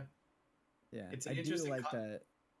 Sorry, I do like that that Shinobu was willing to kind of put herself in that place, like in front of Karen for Araragi, and not just for him, but she was kind of just like, you don't want to do this, like don't do this right now, like just because of what's the implication. This is not a good idea. You don't need to do this. Don't implicate yourself right now. Yeah. I like that scene, and Shinobu was cool. I think this is this is really what's making me say that. Like, yeah, Shinobu's a really cool character because of like her actions, the way that she speaks, and what she tells others and Araragi are so vastly like different than the way that she looks, which is a really cool She's like character. In a sense, that they know everything. She's like this know-it-all character, but she's approaching situations that Araragi finds himself being very naive in, and approaching them in a very mature way. And she is that sort of sense of reason for him. Their relationship is probably like one of my favorites between characters in all of anime. Obviously, this is one of my favorite shows, so it may be a little biased, but it's like she takes on several different roles. She's like friend, teacher, lover, all these kind of things as we like encounter in their relationship. Evolves throughout the show, and it's super unique and it's super interesting. And I don't know, I'm glad you guys are starting to see her, starting to appreciate her, because like we haven't gotten much of her, but from the little interaction that we get, and all the times that she's on screen, it's always like entertaining or insightful or the whole Mr. Donuts thing was I love that. It brought Mark back like to Mr. Donuts. Yeah. I want to go to Mr. I thought it was Donuts. just the donut shop. I was like, hell yeah, donut shop? Like, I'm so down. Let's go. Yeah, let's go walk for a mile to the closest Mr. Donut. It was worth it. I want it's definitely like a 20 something minute walk. We'll go to Mr. Donut. I'll go to Pink Box. So, now that we've covered episode 10 of Nisei Monogatari, let's kind of go through the rest of these shows. My Hero Academia, we've kind of gone into a new arc. I know Mark wanted to talk about this last week. Do you want to kind of... I know have you read this part in the manga? Yeah. Yeah? Yeah. You want to kind of like maybe give us your reasoning why you're... Because next week's the final episode, right? I believe so. It's the final episode for the season. Yeah. I'm glad that they included these episodes, and they will definitely leave people on somewhat of a cliffhanger. But I'm glad that they included this into the current season, because it will definitely change the pace. And this is where I feel sort of changes the show's direction a little bit. From now, or like from previously, we've had a lot of growth with with Deku, and him coming into like the trying to fill the shoes of All Might, but like he's also knows that like it's impossible. But now we're also seeing this like different side of like pro heroes who are also trying to fill that void of All Might. And now we're also getting this bigger world picture. We're starting to see the real, I was going to say implications. We're starting to see real impacts on the greater world. And I think that's why that this is why I'm very excited for them to show these next couple episodes, or next 2 episodes, and then following the next arc, because we start to see bigger impacts on not only like people, like regular citizens. We see impacts on other pro heroes. We see impacts on other villains as well, like the Stained arc. And yeah, it makes me really excited for what will be the next season is, whenever that comes out. But yeah, I'm not sure like what you guys are thinking about this general shift right now, whether it's good, whether you want more focus on like Deku, whether you want more focus on the school. No. Yeah. I like seeing a different perspective, right? We get a lot of the school characters, and I do like that. We kind of had this lighthearted arc, so it's nice to get in. And not that I didn't enjoy, I love La Brava and Gentle Criminal. I think they're ridiculous. But it's cool to kind of get back into the more intense story, because that's going to lead to more intense action and fighting. Because I think like the series kind of culminated with All Might's fight with One for All versus All for One and all that good shit. That was like the epitome of this show, and I think we're trying to transitioning back to that, which is it's cool. I've been ever since the scene, what was it, where they were doing the secondary classes with Todoroki, the half-faced dude. When All Might and Endeavor were sitting there, and Endeavor was kind of talking about how he has this new idea of what it means to be, the symbol or whatever, and he's like, you can see his thought process towards his own change. Ever since that point, I've wanted it to go more and look at Endeavor and kind of how he's growing and what he's going to become, and I think we're finally going to get that, and I'm super hype for this next episode. It just looks so cool. Yeah Pretty lit. Yep. And the best part of the whole episode, though, was when he goes up to the kid and he puts out his hand, and the kid's like, being hard to get is what makes you cool, and his eyes are bleeding. This isn't you. And he runs off. That was hilarious. So this guy's hardcore. Yeah, this guy's hardcore. Yeah, I wasn't a fan of the Gentle Criminal arc, because I felt it was a little too lighthearted, even though it was a change of pace. I kind of like more of this whole, more like serious stuff. Greater impact stuff, greater like the greater world building stuff, I guess you could say. Yeah, I think that's the thing that My Hero does really well, and it's like you get this world building within the school and within Hero Society, and now it's starting to kind of spread out a little bit more, and it does it in a very, very, very, it's well done, Also, I want to say, for any manga readers out there, we finally get to see Mirko in action and animated, and Hawks. So Hawks is cool. Excited. And Mirko's. Hawks is cool. Mirko, the bunny girl. Yeah. Bunny girl senpai. Oh, it's shoot, what's her name? Haru. There you go. Oh. I did enjoy La Brava. Wait, Drew, what do they call Haru in the English Netflix version? Oh yeah. What was it? I don't remember. Hal, something right? Yeah, Hal. Hal? That's it. I'm sorry, Rui. Yeah. I can't do that. Get some Kubrick action for your free Stars show. I do agree, though. I did like La Brava and Gentle Criminal. La Brava. I agree with the guy right below me, but I am happy to go back to the serious stuff. The I school love arc, drama. I think the school arc went on a little too long for me. I think it could have been an episode or two shorter, and I would have been fine with it. But I'm glad we're going back. I'm glad. Yeah. I I think it gives us like a good like stopping point for this season, right? Like we get like the small sort of transition, into like this like craziness that is about to happen. So I'm good with it. Cool. Well, final impressions on Pet. That ended and was fucking What a weird. wild- It was a what trip. wild ending. What a wild ride.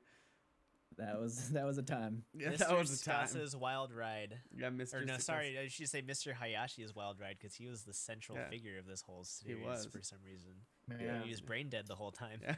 I For was like gonna say half from of the it. grave, but He wasn't just there for brain dead. most of it, and then he shows up, gets brain deaded, and then It they're like, "We gets gotta bring everyone him killed. back here."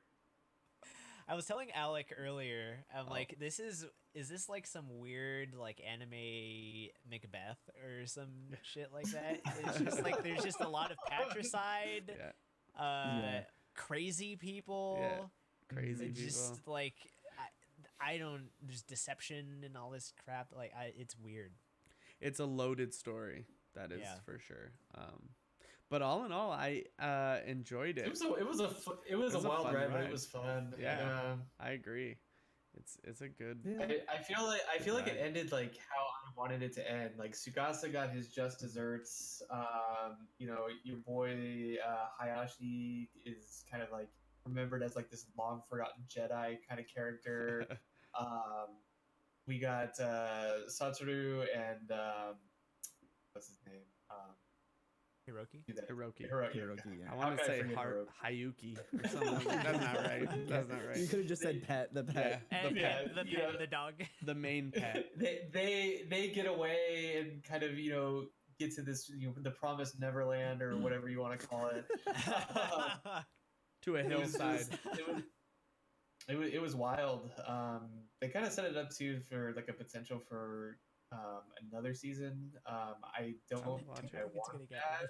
I would think watch it's I it. don't think I would watch another season. I would watch Like it. I think would watch it. I would watch it, but I don't think I want it. I think I No. do want it to end. The one thing, and then we were kind of joking about this too. The one thing that kind of weirded me out was the whole scene with Lately. Mei Ling and Ling Ling and Layleen, yeah. and the whole Ling. like reveal that Jin's mom. yeah, and like basically being brain dead and still seducing and then having a kid. That was kind of like seemed like out of left field and random. Yeah. Yeah, I don't know if that was necessary. Was it? I don't think we needed that. That took but too long, in my it opinion. took way too was half long the for episode. sure. It Yeah. was. It Yeah. was like actually half of the episode. Going through Katsuragi's memories. It I- was definitely too long. It made and me weird. actually think that I felt like super uncomfortable because I'm like, it. Yeah, I guess she just like can't create her own memories, so like she can't speak properly and stuff. But it feels like she has like no mental capacity, and it's like it feels like he's preying on someone that is Yeah. vulnerable Yeah. mentally. That's Yeah. that's what I That was is what thinking. it I was felt like, this makes me feel really uncomfortable because I don't agree with them like His taking choices advantage here. of not only one but like so many people who just have no mental capacity and just cannot function, which is a very very sad thought. But like, Yeah, I don't that's this whole show. I'm I glad guess, it didn't- right? That is the whole show. guess Yeah.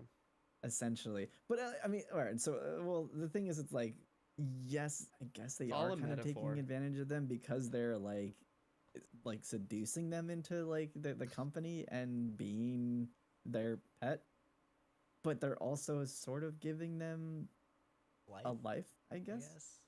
But, Not a choice, but they're giving them life. yeah. It's all a Yeah. metaphor that we can do anything we want. It's all No, a- you can't. Yeah, you can. Everyone died You just can. get They did brainwashed. Didn't What are you see the talking end? about? Didn't you see the end? If you find the right hill with the right wind, you will know that you can do anything you want. Anything. Everyone Yeah. died. Not everyone. Not technically everyone. Just most people. this is like again, like there's so much betrayal and like random patricide and just like weird shit going on. This feels like a Shakespeare play. Yeah, really. It's a metaphor. It's a modern tragedy. It's a metaphor. Except, I guess, would you really call it a tragedy? I don't know. I don't know. It's weird. It's a tragedy that girl had to kill her father unknowingly, and then that is a find out tragedy, yeah. that it was her father. That's very Shakespearean right there. Yeah. Right on. Right on. Yeah. It's like, yeah, I don't know Just what like, to say. yep. That's pet. I think Leaves us all speechless. that yes, exactly. I think that's kind of enough to say for pet. Let's move on. So Smile Down the Runway, that completed. I believe myself, Alec, and Mark finished the show. Saw that coming. Saw Like a whole so bunch you of the said- stuff. Yeah. in it. So just in general, it made absolutely, I guess, 100% sense that Kokoro would win the competition because Yeah, there's it no was other way. Pretty foreshadowed. Yeah. Yeah. But I guess also the fact that Toe pulls himself out of the competition so that she can win is another given. Because like, there's no way she would have beaten him. There's no way anyone would have beaten him. No. Just doesn't make Yeah. any sense. No. The thing with the business cards too, I was like, as soon as that girl turned away, I was like, oh well, now he's not gonna make it. Yeah. Yeah. There's a lot of just foreshadow. There's things that like you notice that are just pretty obvious. Yeah. In the final episode. But I mean, I will say that like it ended on a good note. Like it leaves me hopeful for the future. Like whether or not there's gonna be a second season, I'm kind of curious about like what happens next. Because like I Yeah. want to start following, what happens to these characters. You want Um, more. I do want more. Yeah. Yeah. That's the nice thing Surprisingly, I mean, never thought I would say that about the show. about a but- fashion Yeah. model. Yeah. There were a couple things about this episode that did annoy me. One was the conversation between blue hair and blonde hair high school people. I forget their names. The model and the designer. You know who I'm talking about? The main characters. I forgot their names. Yuki and Hiroki? Yeah. Or not Hiroki. Oh yeah, not Hiroki, but uh, yeah, the other guy.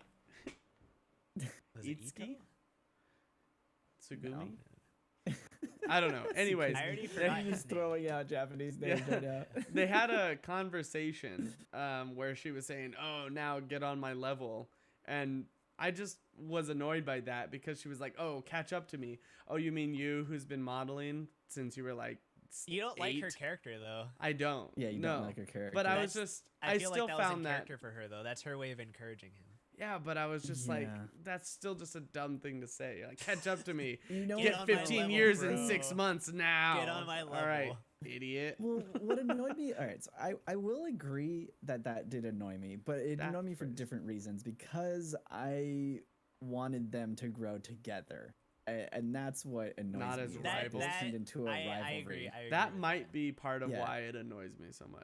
It's frustrating because she's the one that said, "All right, you do your thing, and then I'm gonna go like with We're her rivals because now." we're rivals now." Why are and you She's my rivals? actual rival, and I'm gonna Ikuto. team up with her. Yeah, Ikuto. Yeah. Ikuto. You have a Sumura. model and a designer, close. but you're rivals. Like, why not just grow together? Yeah. Because you obviously know each other very well. And it's Yeah. It would clear make And he sense can from the story-wise. first accent episode that they your will good be growing points. together later. Yes. So it just That's this random that's a bug. curveball that they throw. And in he there. he like somehow has a bead on accenting her as a model and bringing the best of her out, and she's like, "No, I'm gonna do it without you." Why? Not- Why okay, though? You're fucking not- stupid. Not to mention that she actually doing this fucked up his actual concept, and he had to Yeah. rethink everything from scratch. Yeah.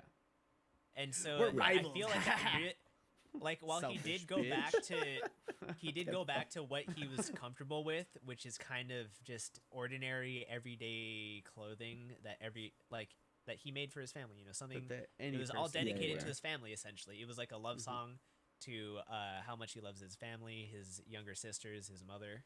Yeah, and taking and- care of them. Yeah. It actually it makes sense that he got 11th place out of the top 10 but at the same time, I did want to see what his actual concept was, because he had a concept that was centered around her. Yeah, the wind. Around Shuki. Yeah, and then they stole it in What's-Her-Face's concept, and they made that one wind design, and he's like, oh, that's my concept. Yeah. Well, yeah, because she said it. Yeah. But Bitch. the thing is, like, it's good that, like, he has this awakening moment where they're like, you need to actually think for yourself and, like, not think about, like, what's practical for other people. Like, you can apply that, but you have to, like, really think outside the box and, like, push the boundaries. But I feel like he was, like, he had a concept that was gonna do that. Yeah. And Shuki fucked it up. Yeah, because she was like, you know what?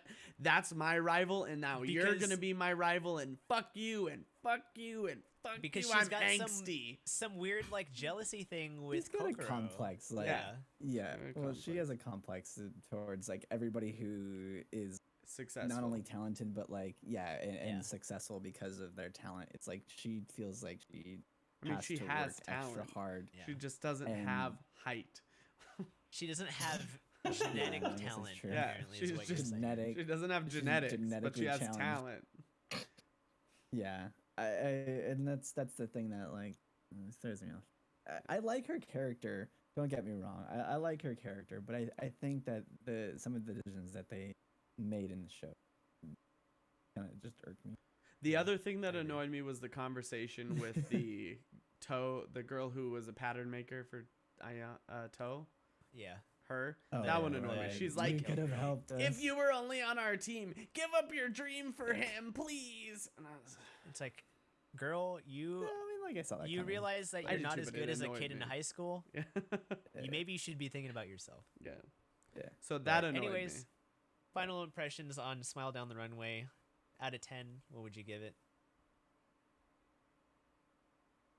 Like a 7. 7, Alec? Yeah, I think a 7. 10. I would 11. No. I would give it a 7, just based off of, like, what happened and everything. I think do it would have been more. higher, except for the last episode. I probably would have given it like 7.5. I did kind of feel like something like this would happen because Shuki, like, fucked up the whole plan, but yeah, we'll see. Well, moving on quickly, Majir Record, that season finished. I know Mark wanted to say something about this show, right? What? Or did watch earlier you were talking about in the news. Majir Record. Yeah, no, I was just like very confused about the ending of this season. Like, I was really hoping that there was going to be another season, because it didn't really. It kind of answered some questions, but also, like, every other episode this season just brought up more questions that I was just like, what is happening, and why are they all now have Uwasas? It just seems. I feel like they introduced the doppel concept like way too late. I didn't even know that was the name of the thing until this episode. I didn't know that either. I think they said it like 2 episodes ago. They said something about doppel. They introduced that concept too late, and then all of a sudden, everyone can use it. It's like, all right, cool, let's move on. Yeah. I did like that Sayaka made an appearance. I thought that was cool in the last episode. When you saw the sword, you're just like, oh shit. Yeah. There she is. So it's cool that they introduced her, and you got that dope fight scene between her and Mommy. But other than that, there's just too many questions left to be answered, and then it, like, leaves you with the ultimate cliffhangers. Like, I'm hoping for that Walpurgis night to come around, and that's it. And then like, all right, cool. Next season. You know what'll really get him? Walpurgis night, fade to black. Boom, done. Boom. Send it. Yeah, I think so. Like, these last few episodes are what I wanted, like, 4 episodes ago. Yeah. And, like, that's why I'm just like, I don't give a shit about these characters and their development in like the fucking Invisible Girl. I don't care. And they were so quick to cast them aside too. Like, all of a sudden they're like just gone and they're mind controlled. And I didn't think all of them. Probably not gonna. At least Twin Tail, Blonde, and Blonde Girl. Yeah. Blonde Girl, I don't think is. And Bon Bonsai Girl, she's I think comparing how they appeared in the final scene, I don't think that blonde poor girl is actually on the Magia side, and I don't think that the actual blonde ponytail girl are on the side either. I feel like they're just there, like kind of witnessing, like maybe spying. Possibly. Oh, I took it as anybody who was in a hood was already mind controlled. Yeah, that's how I felt. No? Because their eyes were different. Oh, I Look at the watch eyes. that. Didn't notice that. Yeah. They weren't glossed out. They still had life in them. Regardless, too much shit going on. Too many characters that don't matter. Too many characters. Too many characters in general. Yeah. Oh, we'll see. We clearly have this reflection of Madoka and Homuru's relationship with Iroha and Yachio. Yeah, I'm gonna be honest with you guys. If this comes out with another, it's already been confirmed. The second season of this, I am gonna be very on the fence about this. I may drop it just because of like how much happened that I just didn't care for in the middle of it. If the second season has that, I just like I can't. Yeah, and that's the thing is it's like I don't really want to go another 12 episodes before I get to the final reveal of like what happened to her sister and what's with all the wings of Magius. It's like I don't want to go another 12 episodes with those main questions, which is what was introduced, in episode 1 and in episode 5 or something. It's like, well, the main thing that they keep going back to is finding Iroha's sister, and I don't really even care about that. That's the only thing I care about. That's really the only reason. The only reason I've been watching this show. I wanted to know what was going on, and then they just kind of like, whoop. That was in the teaser. That was in the first episode. No, I like shit about this now because we got other things to care about. Yeah. I like the relationship between the main two characters, and I want to know about the baby Cube, but I don't really care about the missing sister. My personal interpretation of Baby Cube is that he is Baby Shark. God Madoka's avatar that she's observing the whole world with. To be fair, I'm good with that. Baby. She's a Cube. Baby Cupid. All right. Well, I think we've ranted enough with that. Moving on. Yeah, we could get into that. 22 over 7. Final impressions. I believe only Drew and I kept with this till the end. Drew, what did you think about this? I didn't make it very ending? far. It was what I expected. That's exactly my words. It was exactly what I expected, and it was fine. And that's Wait, that's what it is. When you saw like they got into that back room by smashing the wall, and then there's just that black staircase. Did you just instantly think they're gonna walk onto stage? That's exactly what I thought. I was just like, they're gonna go to the stage because earlier in the episode they showed 22 over 7. There's a sign pointing this way. Everyone's crowded up. Oh, I wonder where they're gonna walk up. This is exactly what I thought. So they're walking up, and they're gonna all of a sudden see a light, and they're gonna be like, "What's up there?" And then they're gonna walk out, and there's gonna be all the people, and then they're gonna sing. They're gonna sing this the worst song of the series, the opening song. The OP. The opening shows up twice in this episode. It's at the opening and then at the end where they're singing it. They sing the full version. There's like so many better songs. They sing that terrible song, and then it's over. And glad I didn't watch this. I'm so glad I didn't. Yeah. It's glad. I would have been like, no. No, it's not. It's not a bad. It's not a bad. Pretty bad. It's not a bad show. It's not a bad show by all means. The actual character development of some of the characters and their episodes were good. Like Nicole's episode. Some, not all, but yes. But yeah, Nicole's episode. I thought was really good. And how they linked her to Mew was good. Even though she didn't remember until the end. Was that the one in the snow? No, Nicole's episode was the second to last episode. Okay. You definitely didn't. You definitely didn't watch it. I did not watch that. No. Yeah, it's like some characters I care about, some characters I don't. The music was mostly good. Mostly, like even the characters that weren't that interesting are somewhat likable. This is like an average anime show or an idol show. I'd probably give it a 6. I would probably give it a 6 too. It's not like, I guess like it has the pedigree of being under A1, and then it has like the AKB 48 producer, like he was kind of helming it. It's his next anime project, I guess. But it's weird because now they're like trying to introduce new members, and they're like, why is it called 22/7? And like they're introducing 3 new members with another like special anime episode in August. So it's clearly like it's a mixed multimedia project, so there actually is an idol group that the voice actresses are a part of, and I'm wondering how this is going to play in everything. It's clearly like this pet project of AKB48's main producer, and it's interesting to see. Like it, I would be interested in seeing more of it, but it's not like a priority, I would say. I think they still did have good individual storytelling in the episodes, but overall it's like below average. Yeah, I agree. And the voice acting was below average. I didn't watch it, so one of the things that really didn't, catch me for the first couple main episodes. character's voice is like the worst. Yeah. It was so grating to me. That was one of the driving factors to why I dropped it. Gotta be completely honest. I mean, I can't blame you.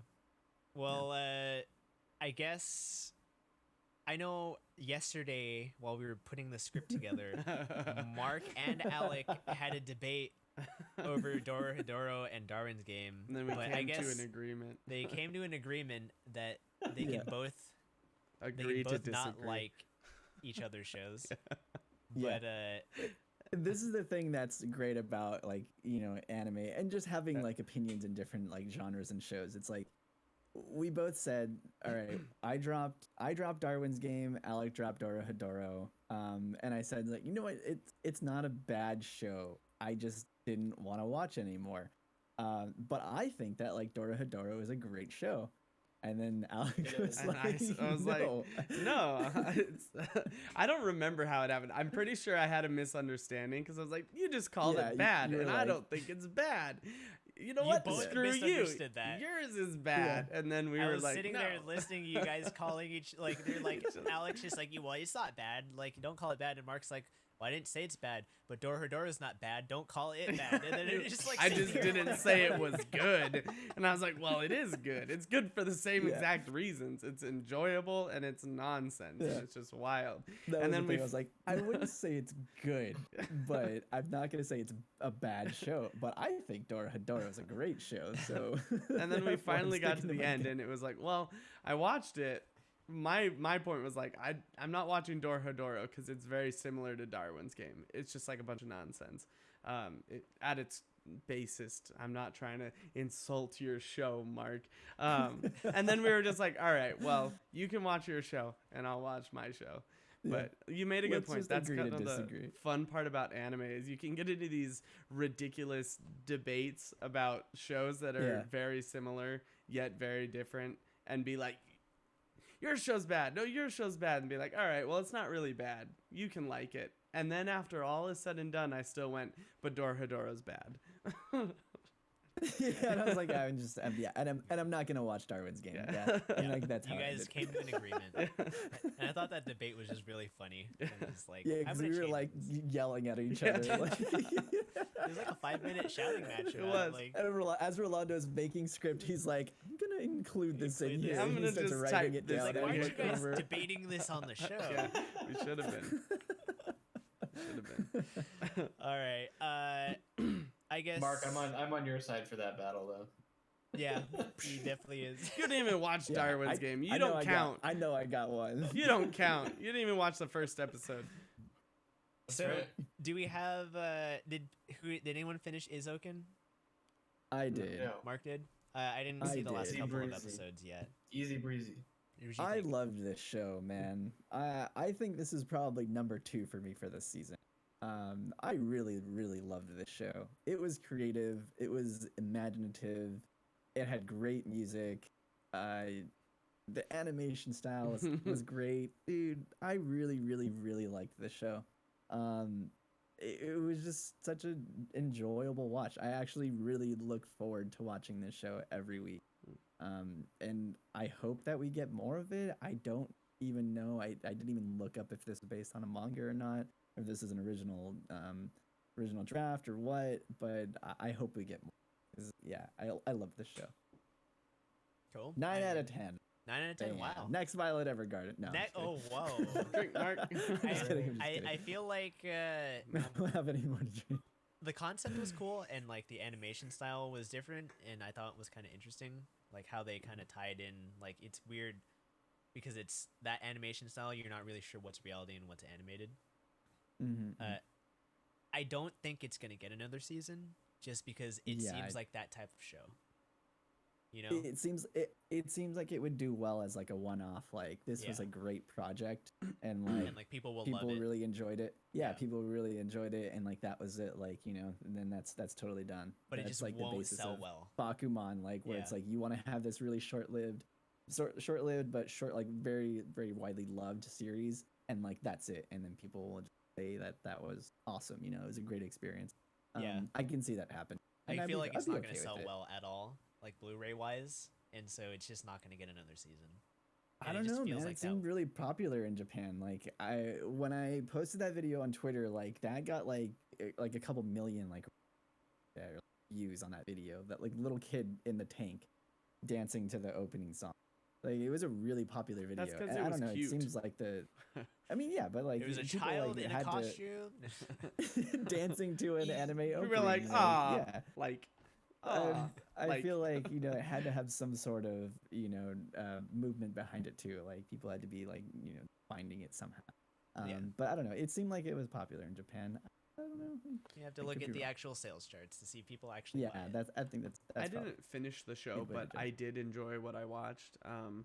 For me, it just came down to there was a lot of stuff to watch, and I fell through for like 3 weeks and then didn't want to catch up. But it's a good show. From what I did watch, I completely agree that it's imaginative. It's very creative. And then kind of the point about art style being the same in what they're drawing as what's like real life. It kind of blurs that line, which is really cool. Drew? Yeah. Did you... I don't know how far you got in Eizouken. I watched the first 3 episodes and I dropped it. It just wasn't interesting.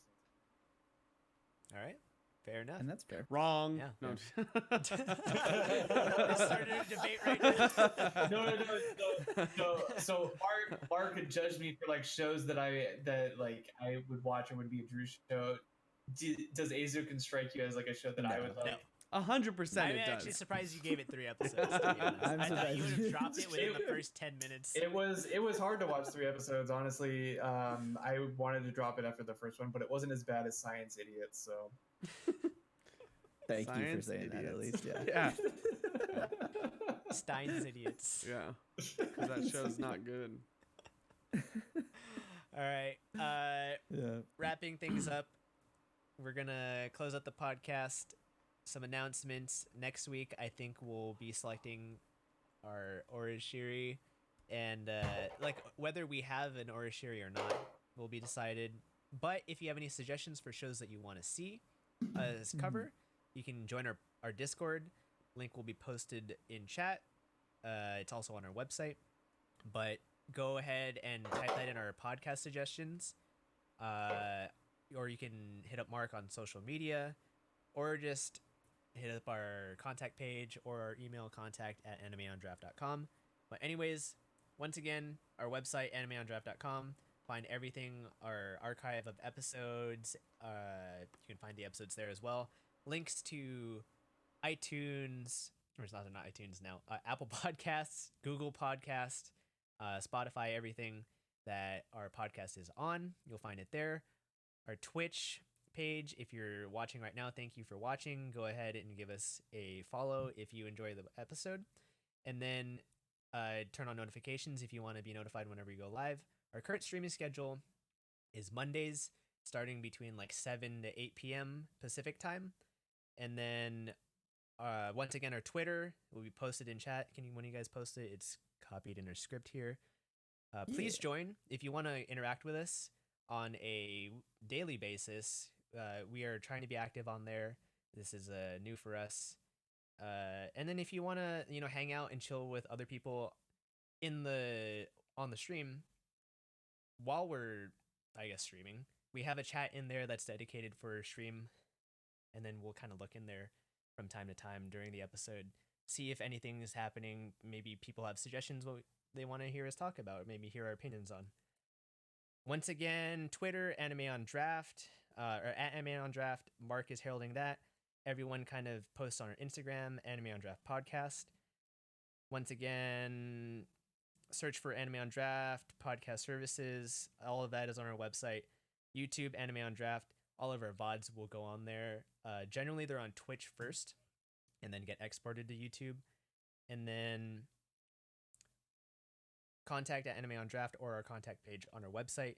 If you have any suggestions for the podcast, any comments, you maybe want to collaborate, be on the show, just hit us up. And then if you could, please give us a 5-star rating on whatever service you are listening to us on. If you're listening to our audio version, or if you're, I guess there's no 5-star rating on YouTube, but you want to give us a thumbs up on YouTube, please do so. Give us a 10 out of 10 on YouTube. Give us a 10 out of 10. Please do so. It really helps our visibility.